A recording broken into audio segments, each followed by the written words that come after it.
Okay, so first I would like to thank UNISEC-Global for their kind invitation. And I'm going to just present with you my little experience about this amazing program.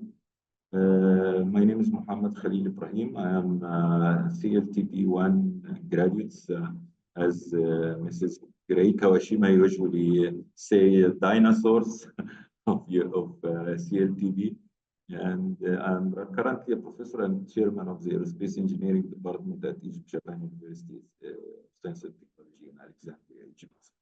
So this is the agenda of my talk. I will go quickly about the, I'm sorry. I will go quickly about the CLTP and the originally intended learning outcomes. And also I will present the difference between the educational and flight model and a quick overview about CLTP history and learned lessons and future perspectives. So actually I have to say, if I have to say in one word, I was lucky actually. I participated in CLTP 1 in 2011. And I also was invited as an observer in CLTP 2, Nihon University at that time in 2012. And 2016, I joined CLTP 7. At the time, it was ICANSAT training kit was used as a participant and also as a TA. And I was a full teaching assistant in CLTP 8.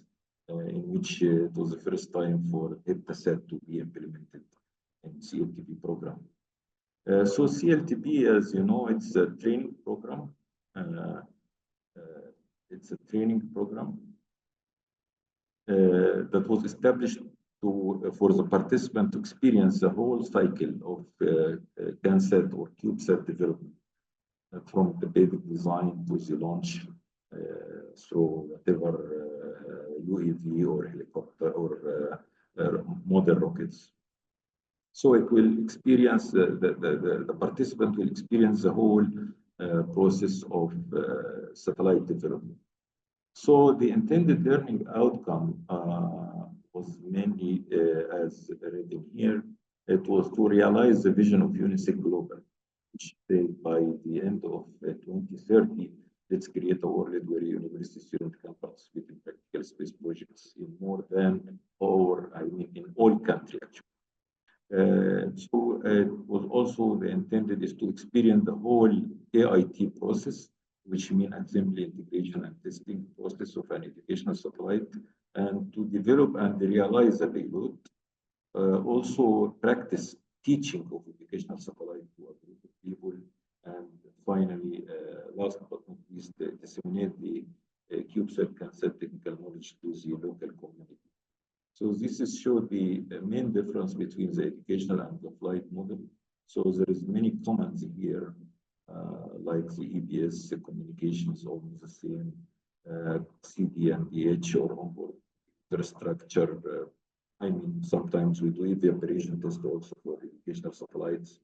The development time, as shown, is very quick compared with the real space flight model satellites. The kits used for AIT in CLTP 1 and 2 was they have to build their own kits from scratch. But starting from CLTP 3 until CLTP 7, CANSAT educational kit was used.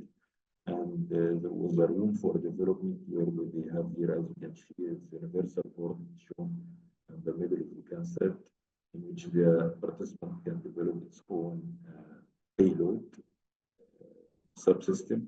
And starting from, I'm sorry, this is a copy-paste mistake, from CLTP 8 until the present time, it was HEPTASAT was used, also with a room for development in HEPTASAT.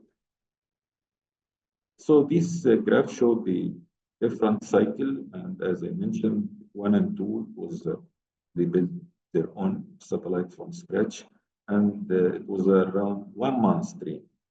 And similarly for CLTP 3 and 4, also it was around 1 month training where the ICANN set used as a training kit. But starting from CLTP 5, the duration was reduced to something like 2 weeks until the present time. This is because there was an online or online lecture was provided before coming to Japan. So this started from CLTP 5. And until CLTP 7, ICANN set was used, and from CLTP 6 until now, HeptaSet with the educational CubeSat training kit. I mean, there is a large number of people actually working on this program, and you can see the only visible great people here, Professor Nakasuka from University of Tokyo, Mrs. Kawashima from UNISEC-Global, Professor Miyazaki from currently at Jackson, but who was originally at Nihon University, and Professor Nagata and Kawahara.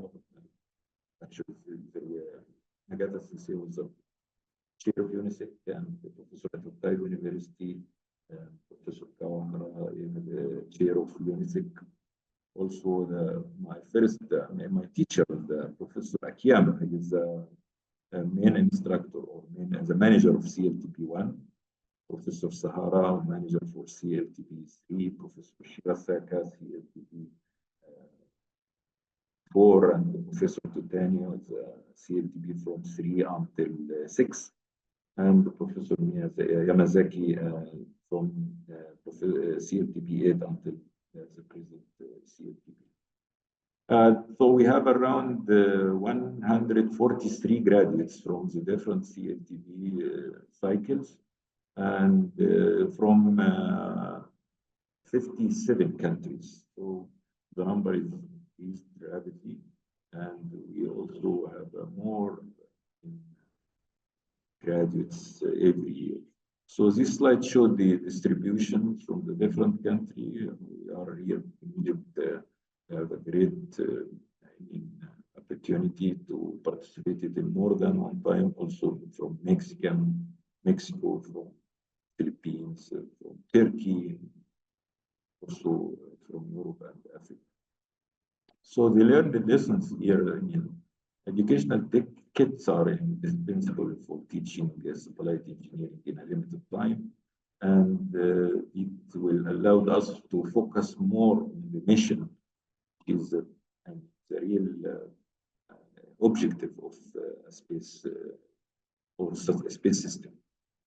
And I can see the future perspective is to localize the HeptaSat or CLTP in more countries. So we can see now localization of cancer training in many countries like Egypt, like Turkey, Indonesia. We are looking forward to see more localization of the cancer or CubeSat training in the participating country.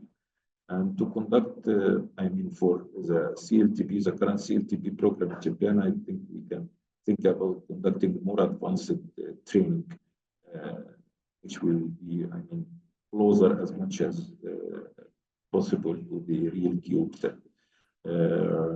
And this could be, one of the things that we can think about. Also about joint collaboration among CLTP graduates to develop a flight model, the CubeSat, and launch it into space. So this will be a real good, excellent outcome of the CLTP participant and also UNISEC-Global at large. And we can benefit actually from the UNISEC Japan because they have similar experience in which they developed what they call UNISEC. A satellite developed by as many as Japanese universities. And thank you for your kind attention, and I hope that we will have a fruitful discussion on this CLTP session. Thank you. Thank you very much, Professor, for the wonderful introduction to CLTP and to the exciting idea of maybe developing a mission amongst graduates. That will be very exciting. So thank you very much.